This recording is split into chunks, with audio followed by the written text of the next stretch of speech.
The year is 1453. The air above the Bosporus smells of salt and smoke, of spring and fear. The sea winds brush the ancient walls of a dying empire, a once mighty capital whose marble domes now glimmer faintly in the dim light of dusk. Constantinople, the queen of cities. For over 1,000 years she has stood at the crossroads of East and West, the guardian of Christianity, the heir of Rome, the city built by emperors and bathed in centuries of glory. But now her hour of reckoning has come. From the towers of the Theodosian walls, centuries gaze into the distance. What they see chills their hearts, a sea of tents, banners, and firelight stretching to the horizon. An army like none the world has ever seen. 200,000 strong, led by a young conqueror with fire in his eyes. Mehmed II, Sultan of the Ottoman Empire, barely 21 years old, yet already dreaming of an empire that would eclipse Rome itself. And within those ancient walls, fewer than 8,000 defenders prepare for the end. Greeks, Venetians, Genoese, men of faith and desperation. They have no illusions of victory, only the hope that their stand might be remembered. The calm before the storm. Night falls. The call to prayer echoes from the Ottoman camps, haunting, rhythmic, endless. Within Constantinople, the bells of Hagia Sophia toll, their deep tones mingling with the prayers of monks and the murmurs of soldiers sharpening their swords. Emperor Constantine XI, Palaiologos, stands upon the ramparts. His armor gleams faintly under the torchlight, though his eyes are weary. He knows what is coming. He was born a ruler of ruins, the last heir of a line that once commanded half the world. Yet tonight he commands only a few crumbling districts, a handful of soldiers, and a city whose spirit still burns. He turns to his generals, the Venetian Giovanni Giustiniani, a seasoned warrior, Lucas Notaras, the Grand Duke of Byzantium, and Theophilus Palaiologos, his loyal cousin. They speak quietly, their voices tense but calm. Giustiniani assures the emperor that the walls, though ancient, will hold. Constantine nods, though he knows the truth. The walls are old, the cannons are new. Far beyond the moat, the ground trembles. The Ottomans are assembling their bombards, monstrous bronze cannons cast by a Hungarian engineer named Orban. Each one can hurl a stone the size of an ox across the fields, shattering towers that once defied centuries of war. The siege has begun. The age of walls is ending. The siege begins. On the morning of April 6th, 1453, the first thunder rolls across the land, not from the sky, but from the Ottoman cannons. Each blast echoes through the valleys, shaking the very foundations of the city. Marble dust rains from the walls as stones crash into towers that stood since Theodosius II. The people of Constantinople rush into churches. Candles flicker before icons of the Virgin, their wax dripping like tears. Children cling to their mothers, while priests whisper prayers in Greek, Latin, and even Italian. For in this last moment, every tongue calls out to heaven. But above the fear, there is also defiance. From the ramparts, the defenders return fire with their own small cannons and crossbows. Giustiniani commands the central section, where the bombardment is fiercest. Day after day, they repair the breaches with stones, barrels, even household doors ripped from their hinges. And each night, under cover of darkness, they rebuild what the cannons have torn down. Mahmud's dream. Across the plain, in a grand red tent adorned with crescents of gold, Sultan Mahmud watches. He is not merely a warrior, he is a visionary. In his tent hangs a map of the world, with Constantinople drawn at its center. To him, this city is not just a prize, it is destiny. He remembers the words of the prophet, "One day Constantinople shall be conquered. Blessed be the commander who conquers it, and blessed be his army." Mahmud believes that prophecy was written for him.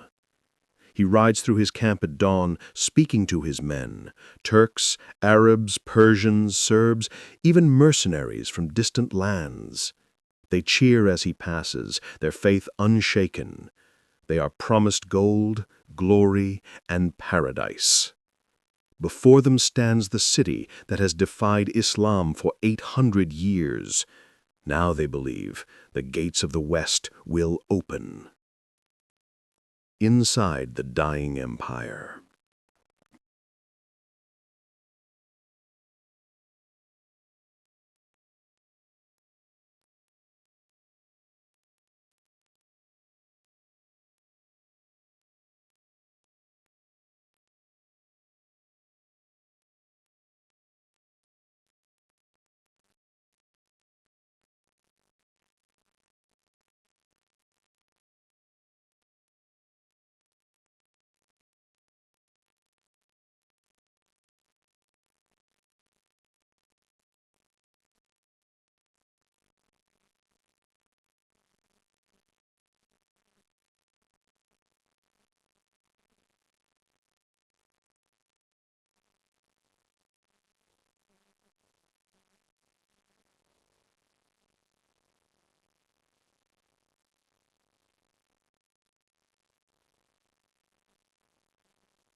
A battle of faith and fire. By late April, Mehmed grows impatient. The bombardment has breached part of the outer wall, but the defenders hold firm. So he orders a new plan. On the night of April 22nd, his men perform a feat that stuns even his enemies. In silence, under the cover of darkness, the Ottomans drag their entire fleet overland, over greased logs, across the hills of Galata, and launch them into the Golden Horn behind the great chain that once guarded the harbor. When the people awaken the next morning, they look out from the seawalls and gasp in horror. Where once there was safety, there are now Ottoman ships, their red flags fluttering in the dawn light. The city is surrounded by land and sea. The noose tightens. The emperor's resolve. That night, Constantine calls his commanders to the palace. The candles flicker upon the golden mosaics, portraits of saints and emperors long dead. He speaks slowly, his voice steady. "Men of Byzantium," he says, "the enemy is before us. Our walls are broken, our allies few, our strength fading. But remember this, we fight not for land, nor for power, but for the faith of our fathers, for the honor of our name.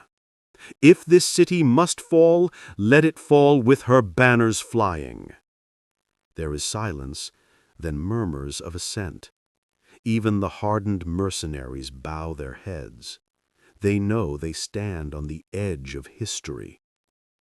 The night before doom.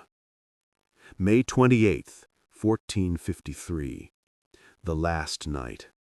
The moon rises blood-red above Hagia Sophia, a crimson omen. The people fill the great cathedral one final time. The emperor himself kneels before the altar, surrounded by soldiers, nobles, and peasants alike. They sing the ancient hymns of the empire, voices trembling, echoing beneath the dome that once symbolized eternal Rome. Outside, the Ottoman drums begin to beat, deep, thunderous, relentless. Across the plain, thousands of torches light up like stars. The young sultan rides before his army and lifts his sword toward the city. The order is given. At dawn, the final assault will begin.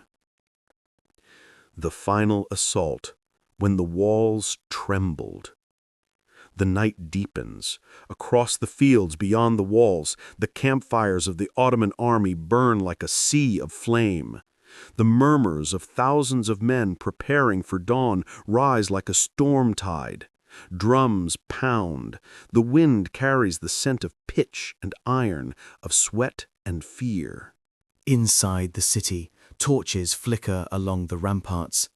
Men whisper prayers, sharpen blades, adjust armor that has already seen too many battles. Some write hurried letters, though they know there will be no one left to deliver them. Others stare into the darkness, waiting for the sound that will signal the end. The Sultan's Oath. In his grand tent, Sultan Mehmed II stands before his generals. The hour has come. He speaks not with the rashness of youth, but with the solemnity of prophecy. Before this sun sets again, Constantinople will be ours, or I will die before its walls. The prophet's words will be fulfilled, and the world will know the name of the conqueror. A murmur of faith sweeps through his commanders, Zaganos Pasha, Halil Pasha, Kara Hassan, and the rest. Outside, the muezzins climb their towers, calling the faithful to prayer one final time before the assault. Tens of thousands kneel, pressing their foreheads to the earth. Behind them, the great bombards are loaded once more, each stone projectile the size of a man. When Mehmed rises from prayer, his eyes burn like coals. He lifts his sword toward the dark outline of the city. Tonight, he says, Rome dies and a new world begins. The first wave. It is just before dawn when the first horns sound. The darkness quivers with movement. From the Ottoman lines surges the first wave, irregular troops, the Bashibazuks, wild and fearless, their shouts splitting the morning silence. They charge across the open ground toward the land walls, shouting praises to Allah, carrying ladders, torches, and axes. Arrows whistle from the ramparts, scything them down in waves. Greek fire bursts in liquid trails, setting men ablaze. Crossbows twang, small cannons roar from the towers. The defenders fight like demons. But the Bashibazuks do not retreat. They throw themselves upon the walls, their bodies forming bridges over the moat. The noise becomes inhuman. Drums, screams, steel. Atop the ramparts, Giustiniani commands the Genoese mercenaries. He shouts orders, moving from tower to tower, his face streaked with soot. Each time the enemy breaches the wall, his men drive them back with swords and pikes. The stones beneath their boots run slick with blood. After an hour, the first wave falters. The corpses of thousands litter the field. The defenders cheer, but it is a hollow sound, for they know this was only the beginning. The second wave. The regulars advance. Mehmed gives the signal. The horns sound again, deeper, slower, relentless.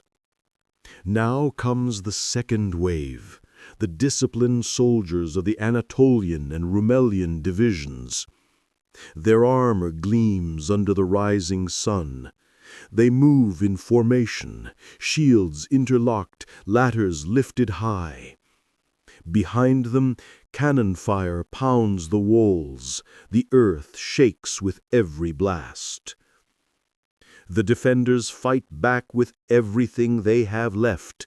They roll boulders down the slopes, hurl boiling oil, fire crossbows until their fingers bleed. Yet the walls groan and crumble. In the center, near the Mesotichion, a section collapses, leaving a gaping wound in the city's defenses. Giustiniani rushes to hold it with his best men. He fights like a lion, but the strain is too much. A cannonball strikes nearby. Shards of stone tear through his armor, wounding him badly. His men, seeing their leader carried away, begin to falter. Word spreads like wildfire. Giustiniani is wounded. Fear ripples through the lines. Even the emperor feels it, standing nearby, sword drawn. The emperors stand. Constantine XI rides along the walls, shouting above the din. "Hold the line! Fight for your city, for your faith, for your children yet unborn!" His voice, raw but commanding, cuts through the smoke and chaos. For a brief, shining moment, his courage rekindles theirs. Men rally. The walls, though shattered, stand again through sheer will. But Mehmed sees the hesitation. He knows now is the time. The final wave, the Janissaries. From the Ottoman camp rises a new sound, a deep, rhythmic drumbeat, slow and terrible. The Janissaries march forward. The elite guard of the Sultan, warriors raised from childhood, trained in absolute discipline, eyes fixed upon their master. Mehmed rides before them, sword raised. "Children of Islam," he calls, "the gates of paradise stand before you." They roar in unison, a sound that seems to shake the heavens. Then, like a tide of iron, they surge toward the breach. The defenders are exhausted. Their arrows are nearly gone, their cannons silent for lack of powder. Steel meets steel in the ruins of the walls. Men fight hand to hand among the rubble. The emperor himself joins the melee, casting aside his imperial purple for simple armor. He fights beside his men, not as a ruler, but as a soldier of Byzantium. Every swing of his sword carries centuries behind it. The walls fall. The sun rises fully over the horizon. Smoke and dust fill the air, turning the morning gold and red. The Janissaries press forward, step by step, cutting through the last defenders. Flags bearing the crescent moon rise atop the outer wall. Within the city, the bells of Hagia Sophia toll once more, not for worship, but for warning. Women and children flee to the cathedral, seeking sanctuary. The great bronze doors close behind them. At the breach, Constantine's horse is struck. He falls, rises again, and fights on foot. A soldier calls out, "There is no emperor in Byzantium, only a warrior among men." Moments later, he vanishes in the crush of battle. When the fighting subsides, none can say who struck the final blow, only that the emperor of the Romans fell where he fought, sword in hand, defending his city. The end of an empire. The gates are open. Ottoman banners flood through the streets. The last defenders die where they stand. After more than 1,000 years, the Roman Empire is no more. Mehmet rides through the broken gates, his horse stepping over the bodies of fallen warriors. He halts before the great church of Hagia Sophia, its doors shattered, its dome blackened with smoke. Inside, the terrified citizens huddle together, clutching icons and children. The young sultan dismounts.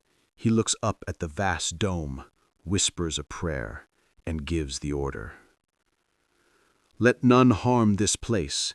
It shall be a mosque for the glory of God." He spreads a handful of earth over his head, a sign of humility before victory. Then he kneels and prays. Outside, the city burns. But inside Hagia Sophia, a new chapter of history begins. The world changes forever. When the sun sets that evening, Constantinople is silent. The streets are strewn with wreckage. The air smells of ash and incense. But the world has turned. The Middle Ages end here in fire and blood. The Renaissance begins, fueled by the scholars who flee the fallen city, carrying with them the wisdom of Greece and Rome. And in the East, a new power rises, the Ottoman Empire, heir to both crescent and cross, destined to rule for centuries. As night falls again, the Bosporus reflects the moonlight over domes that now belong to another world. The Queen of Cities sleeps, not dead, but eternal. Her stones whisper still, beneath the call to prayer, the name she once bore with pride: Constantinople. The aftermath, a world reborn from ashes. The smoke of the fallen city hangs over the Bosporus like a shroud. For 3 days the wind carries the cries of the conquered, the clash of steel, the tolling of bells now silenced. The greatest city of Christendom has fallen, and with her 1,000 years of empire. Yet amid the ruin, life stirs. The conqueror rides through his new capital, not as a barbarian, but as a builder. The young conqueror's dawn. Sultan Mohammed II, just 21 years old, sits astride his white stallion before the broken gates. The armor on his shoulders gleams with soot and sunrise. Behind him, his generals await his word. He looks upon the walls, the towers, the golden domes that once defied the world, and sees not destruction, but destiny. He dismounts, kneels, presses his hand into the blood-stained purse. "Praise be to God," he whispers, "for he has given us this city and a place in history." That day, the title by which he will be remembered forever is born: Mehmed the Conqueror. The city transformed. The Sultan walks through streets littered with the wreckage of empire. Columns toppled, mosaics cracked, churches half burned. But his eyes are alive with vision. He orders the fires put out, the plundering stopped. Constantinople, he declares, shall live again.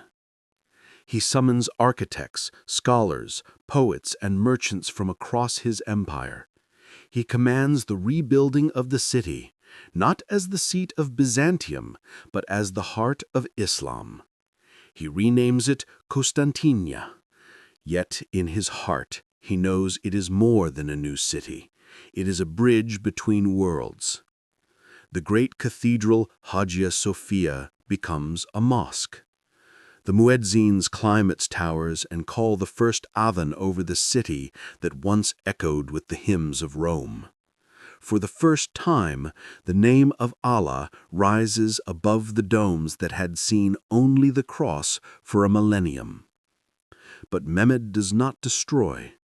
He preserves the mosaics beneath plaster. He leaves the great dome standing, a testament to both faiths. For he sees himself not as a destroyer, but as the heir of emperors, a second Caesar. The ghost of the emperor. In the shadows of the broken palace, stories begin to spread. Some say that Constantine the 11th, the last emperor, was never found, that he vanished beneath the ruins, transformed by angels into marble, waiting to rise again when the city returns to its rightful heirs. Others whisper that he died at the breach, surrounded by enemies, crying out, "The eternal city." Years later, travelers arrive at the Bosporus. They find the city transformed, minarets piercing the sky, bazaars filled with silk and spice, ships crowding the harbors. Yet beneath the Ottoman grandeur, the bones of Byzantium still breathe.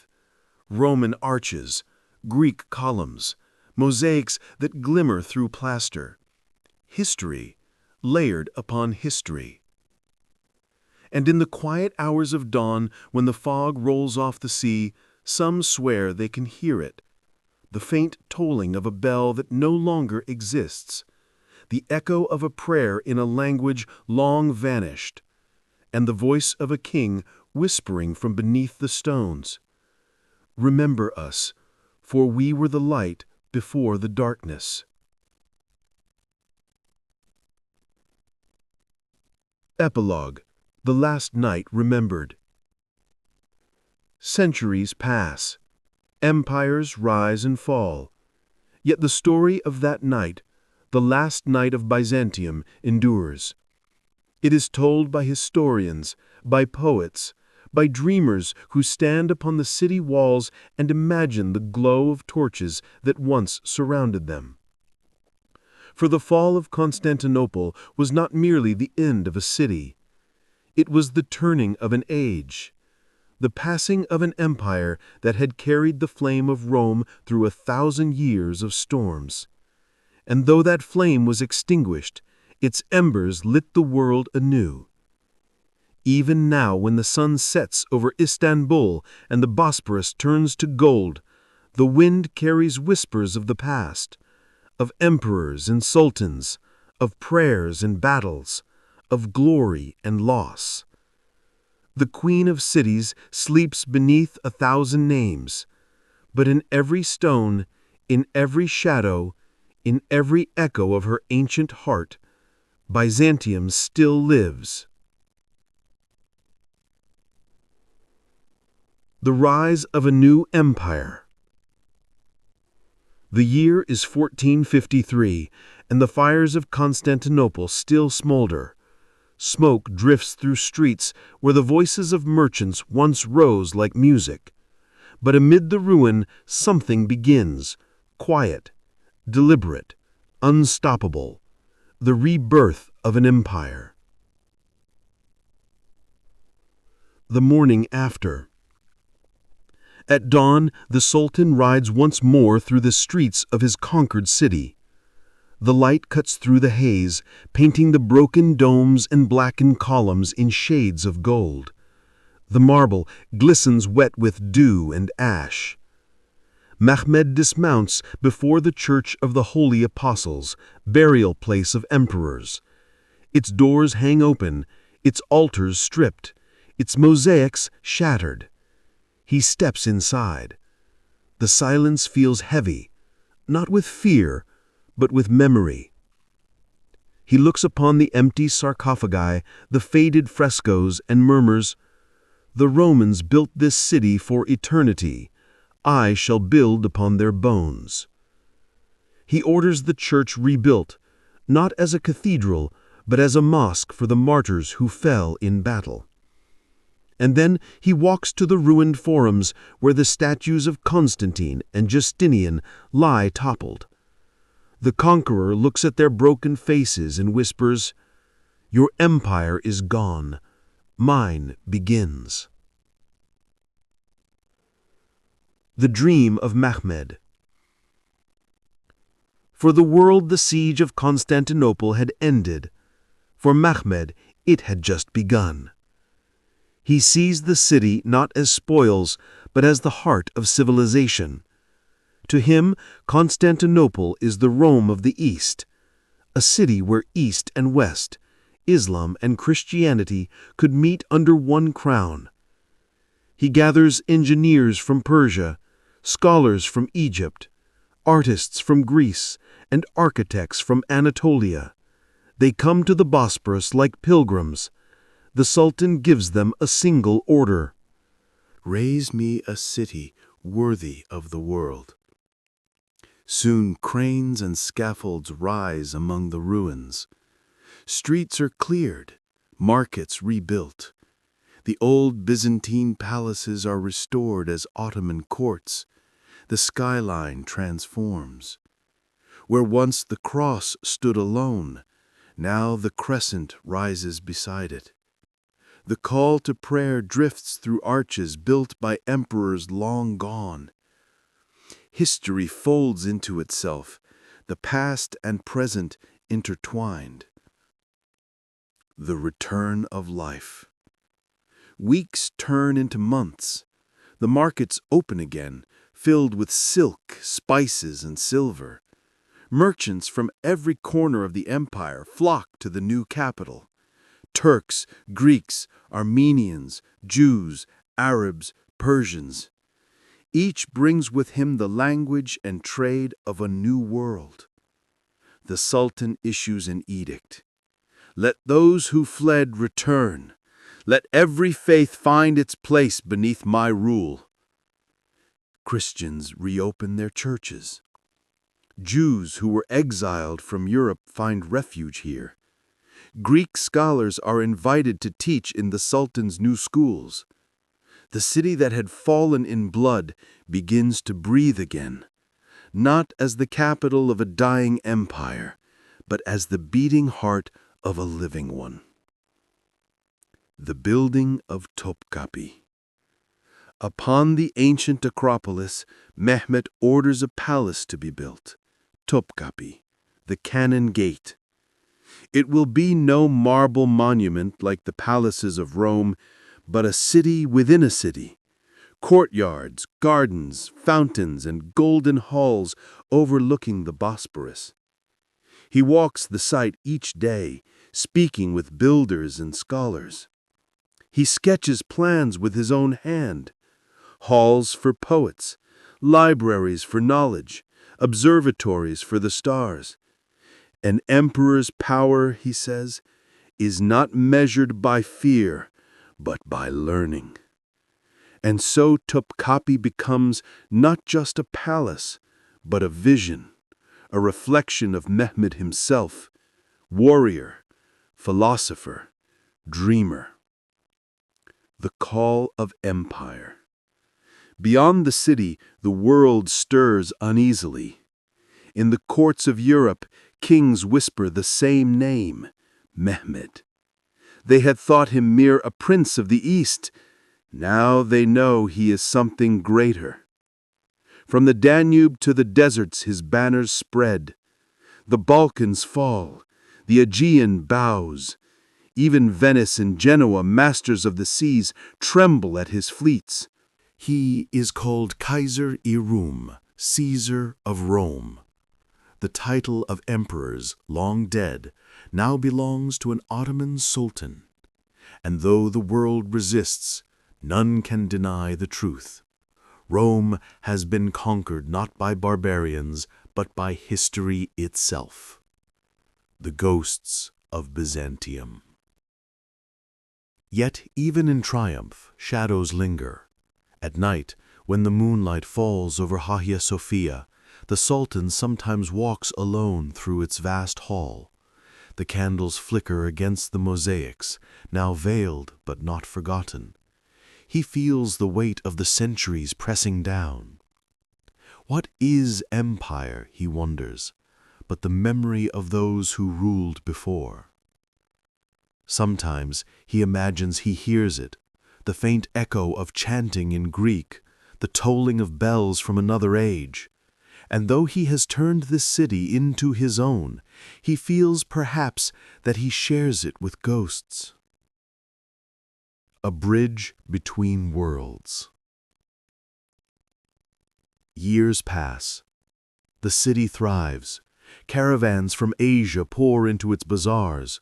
Ships from Venice and Alexandria crowd its harbors. Scholars debate in its courts. Astronomers chart the heavens from its towers. Constantinople, now called Istanbul, becomes more than a capital. It becomes a mirror of the world. The Sultan sits in his library, surrounded by scrolls in Arabic, Persian, Greek, and Latin. He studies philosophy, law, architecture, astronomy. He writes poems in Persian and dreams of empires yet to come. In him, the spirit of two civilizations mingle, the faith of Islam, the intellect of Greece. Through him, the city becomes what it was always meant to be, a bridge, not a battlefield. The seeds of eternity. One evening, as the sun sinks behind the domes, Mehmed stands on the terrace of Topkapi, looking across the water toward Galata, where the Genoese once stood against him. He watches the light fade, the sea turn red, the city glow with torches. "They called me conqueror," he murmurs, "but what I conquered was time." The wind carries the call to prayer across the Bosphorus, mingling with the last songs of the gulls. Below, the minarets and domes rise like a forest of marble and light. The Queen of Cities breathes again, not as she was, but as she will forever be. The world after Constantinople. In Europe, the fall of the city still haunts men's dreams. It becomes a warning and an inspiration. The Portuguese sail south around Africa, seeking routes the Ottomans cannot block. Columbus studies maps in the glow of candlelight, determined to find another path to the east. The age of exploration begins not in triumph, but in fear. The fear of a world remade by a young sultan's vision. From the fall of Constantinople comes the discovery of the world. From its ashes, new empires rise. And though the name Byzantium fades into dust, its spirit endures in every scholar who fled west, in every book they carried, in every spark of knowledge that set Europe alight. Epilogue: The Eternal City. Centuries pass, empires come and go, but the city remains, her names changing like the tides: Byzantium, Constantinople, Istanbul. Each age claims her, each leaves its mark. The marble of Rome, the mosaics of Greece, the minarets of Islam, all stand together side by side. And beneath them, in the whispers of wind through the stones, echoes the voice of history. I am the city eternal. I have fallen and risen again and again. Empires die, but I remain. The Queen of Cities endures, her soul immortal, her story endless. Echoes through the centuries. The smoke of battle may have cleared, but the fall of Constantinople was not the end. It was the turning of a page, one so vast that all of history would feel its echo. The city of two worlds. The 15th century faded into the 16th, and the city once more began to hum with life. The streets, rebuilt by the will of Sultan Mehmed II, filled with the sounds of traders calling prices, horses' hoofs striking stone, and the soft murmur of prayer drifting from the minarets. The skyline glittered again, the golden dome of Hagia Sophia, the rising spires of Suleimani Mosque, the shimmering waters of the Golden Horn, and the endless flow of ships that carried the pulse of empire. But this was not the Constantinople of emperors and icons. This was Istanbul, the heart of the Ottoman world. A city where Greek and Turk, Jew and Arab, Christian and Muslim walked the same roads, traded in the same markets, and prayed beneath the same sky. A city reborn, not in conquest alone, but in connection. History, as always, had turned. The gates of Byzantium had closed, and the doors to the new world had opened. The Sultan's legacy. Back in Istanbul, Mehmed's dream lived on. His successors expanded the empire to its zenith, from the sands of Arabia to the walls of Vienna. The Ottoman Empire became one of the greatest powers the world had ever known. The city itself became a jewel. Mosques crowned every hill. Bridges spanned the waters like threads of silk. In the bustling bazaars, gold from Cairo traded for furs from Moscow, spices from India for glass from Venice. And through it all, the spirit of Byzantium, its art, its architecture, its soul, remained alive, woven into the very fabric of Ottoman life. Hagia Sophia stood as the greatest symbol of this union, a cathedral built by Christians, preserved by Muslims, guarded by centuries of faith. The whisper of scholars. When Constantinople fell, many Greek scholars fled west, to Italy, to France, to the great universities of Europe. In their hands they carried the lost wisdom of the ancients, scrolls of Plato, Aristotle, Euclid, and Galen, forgotten in the West for centuries. Their arrival in Europe sparked something extraordinary. The Renaissance. From the ashes of Byzantium, the light of reason was rekindled. Art, science, philosophy, and humanism bloomed once more. The fall of Constantinople, meant to end an age, instead gave birth to a new one. And so, even in defeat, the Byzantines triumphed, not with swords, but with knowledge. The city that watched empires fade. Centuries passed. The Ottomans ruled for almost 500 years. Empires rose and fell around them. The Mughals, the Habsburgs, the Bourbons, the British. But through every storm, Istanbul remained.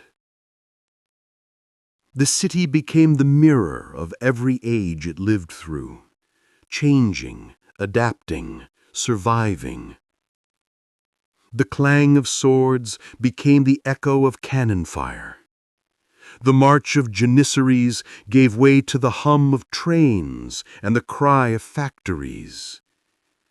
And still from every corner of the city, the call to prayer rose, ancient, eternal. The twilight of empire. By the 19th century, the empire that had once stretched from the gates of Vienna to the deserts of Arabia began to wane. Nationalism tore at its borders, and the great powers of Europe eyed its lands like vultures circling a wounded lion. In the palaces of Topkapi, sultans looked out over the Bosporus with weary eyes. They saw their fleets shrinking, their armies crumbling, their treasury fading. But even in decline, Istanbul remained majestic, a city of dreams and contradictions. Steamships now glided where galleys once rode. Telegraph lines hummed where heralds once shouted, and the domes still glittered under the rising sun. The city endured, even as the empire that gave it life began to die. The dawn of a new nation. Then came the storms of the 20th century: World War, revolution, and collapse. In 1922, the Ottoman Empire fell, the Sultan was exiled, and from the ashes rose a new leader, Mustafa Kemal Atatürk.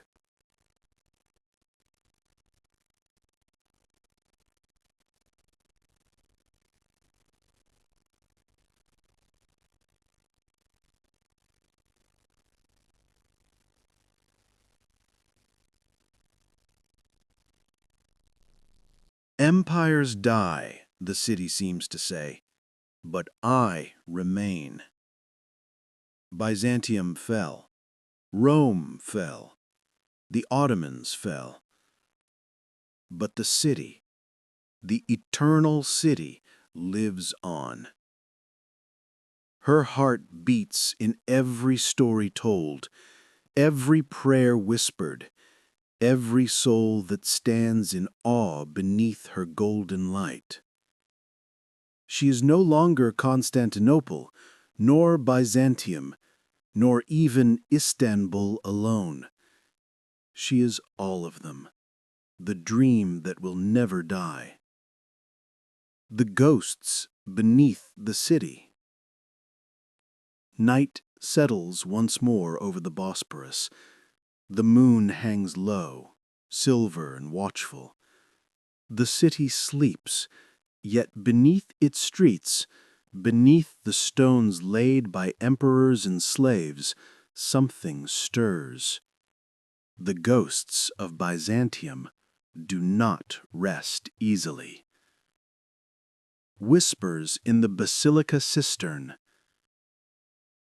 Beneath the bustling avenues of modern Istanbul lies a forest of columns, the basilica cistern, that vast underground lake of silence and shadow. Its marble pillars rise from dark water like trees in a drowned forest, their reflections trembling under torchlight. Locals say that when the water is still, you can hear faint footsteps echoing between the pillars, as if soldiers in armor still patrolled the depths, guarding treasures that were never found. At the far end stand two heads of Medusa, carved in stone, their eyes forever watching the water. No one knows who placed them there or why. Some say the builders sought to defy evil. Others say they hid something beneath, a secret of the last emperor. The tunnel of the emperor.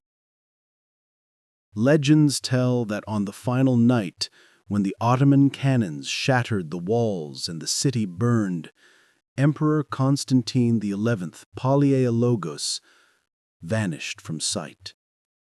His armor was last seen gleaming at the gate of St. Romanus, where he fought until dawn, surrounded by his men. But when the sun rose, his body was gone. One tale whispers that he escaped through a tunnel beneath the Balakerni Palace, a passage built generations before, leading under the city to the sea. There, some say, he entered a hidden chamber, a chamber where marble saints stand guard, and a sword still waits in silence. It is said he sleeps there, turned to stone by divine will, waiting for the day when the cross shall rise again over the city. When that day comes, the marble will crack, and the last emperor will walk once more. The people call him the Marble King. The cry of the angels. On stormy nights, when thunder rolls over the domes of Hagia Sophia, some say they hear a chorus, soft, distant, like the echo of monks chanting in Greek. The story goes that on the night the city fell, as the Ottomans broke through the final gate, a priest inside Hagia Sophia was celebrating the divine liturgy.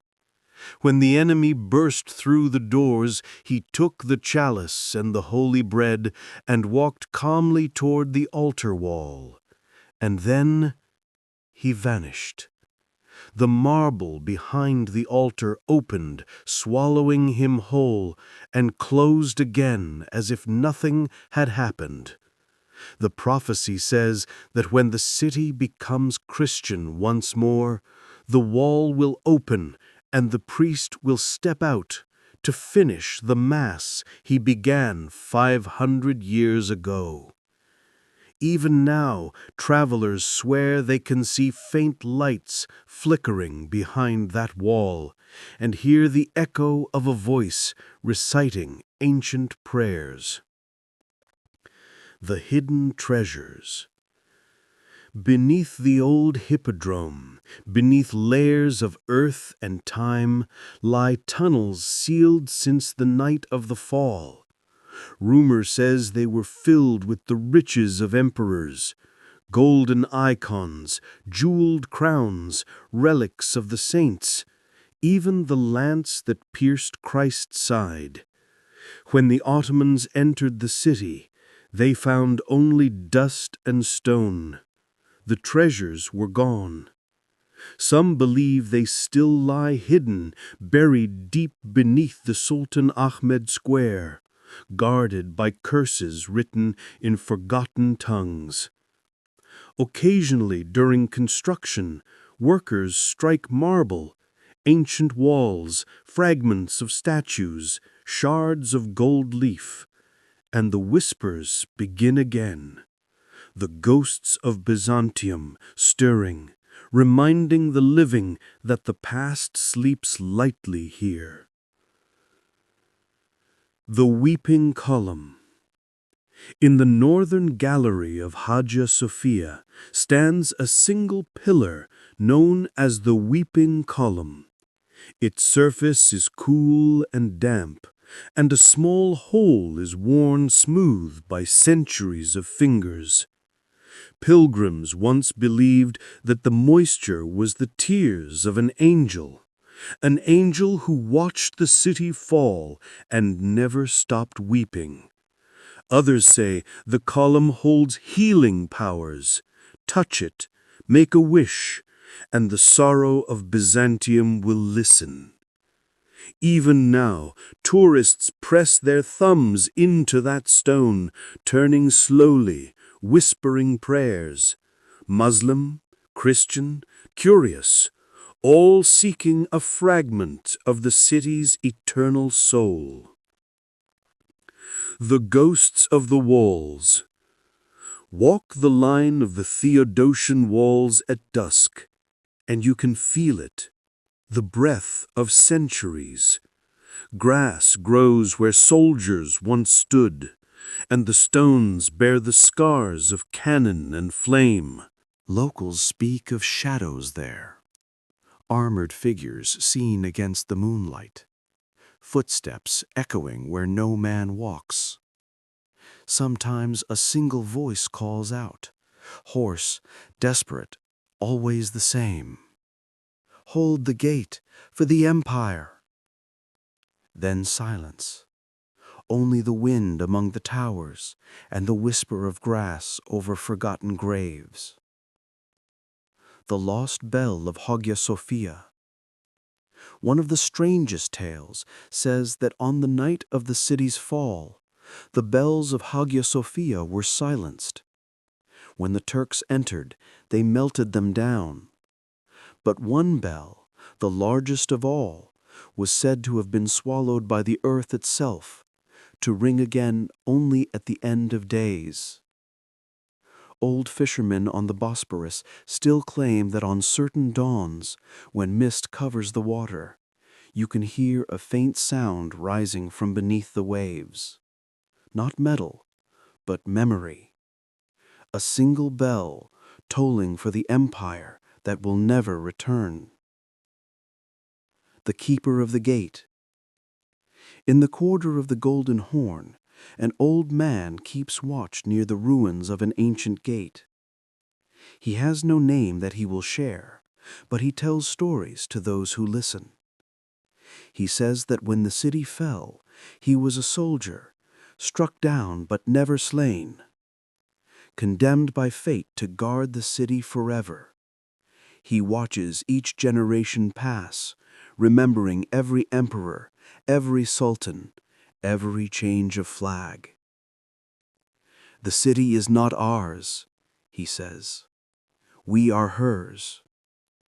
And when asked if he still dreams of Byzantium, he smiles softly. She dreams of us. The eternal pulse. Beneath all the myths, beneath the marble, the towers, the graves, there runs a deeper truth. Constantinople was never just a city. It was an idea. The belief that human greatness could touch the divine, that faith could be carved into stone, that a city could stand as the bridge between worlds. The Ottomans inherited that dream. The Turks still carry it. And every soul who walks her streets, Greek or Turk, pilgrim or poet, feels that pulse, that silent heartbeat of history beneath their feet. It is the sound of eternity. Epilogue. When the moon rises high and the Bosporus turns to silver, listen. The seagulls cry over minarets. The ships drift past the ancient harbor, and the wind that moves to the domes carries voices. Greek, Latin, Arabic, Turkish, 1,000 languages all telling the same story. The story of a city that will never die. I am Byzantium, the stones seem to whisper. I am Constantinople. I am Istanbul. I have fallen, and I have risen, and I will rise again.